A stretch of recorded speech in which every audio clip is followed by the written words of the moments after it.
नमस्कार मित्रांनो, आज पुन्हा स्वागत आहे आपलं नवीन व्हिडिओमध्ये. मित्रांनो, अनेकदा असं होतं की काही कारण नसताना पती पत्नीमध्ये भांडणं होण्यास सुरुवात होते. याकडे वेळीच लक्ष दिलं नाही तर परिस्थिती घटस्फोटापर्यंत देखील जाऊ शकते. जर पती पत्नीच्या नात्यात दुरावा निर्माण झाला असेल तर त्यासाठी वास्तुशास्त्रात काही उपाय सांगण्यात आले आहेत.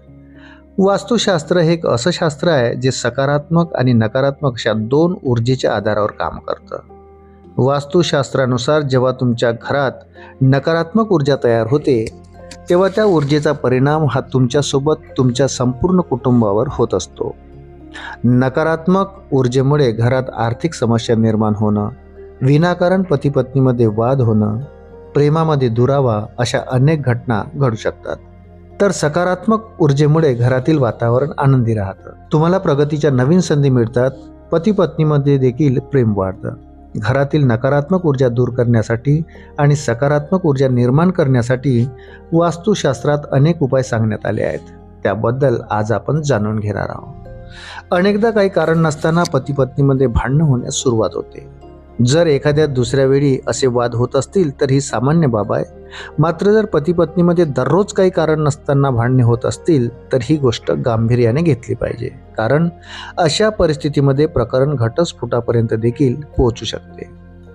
जर पती पत्नीमध्ये वाद वाढले असतील, पती पत्नीचा आपसात पटत नसेल तर यामागे वास्तुदोष देखील कारणीभूत असू शकतो. अशा वेळी नेमकं काय करावं हे वास्तुशास्त्रात सांगण्यात आलं आहे. बेडरूमची रचना. वास्तुशास्त्रानुसार तुमच्या बेडरूमची रचना कशी आहे याचा देखील तुमच्या आयुष्यावर खूप परिणाम असतो. वास्तुशास्त्रानुसार तुमच्या बेडरूममधील पंखा हा कधीही तुमच्या बेडच्या मध्यभागी नसावा.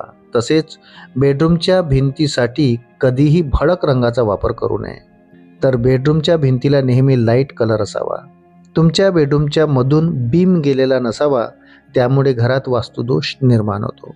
फोटो. तुमच्या बेडरूममध्ये कधीही वाहत्या पाण्याचे, जसं की वाहती नदी, वाहता झरा याचे फोटो किंवा तसेच निसर्ग चित्र नसावे. त्याऐवजी तुम्ही राधाकृष्ण यांचा फोटो लावू शकता. पण लक्षात ठेवा, राधाकृष्ण यांचा फोटो हा नेहमी जोडीनेच असावा.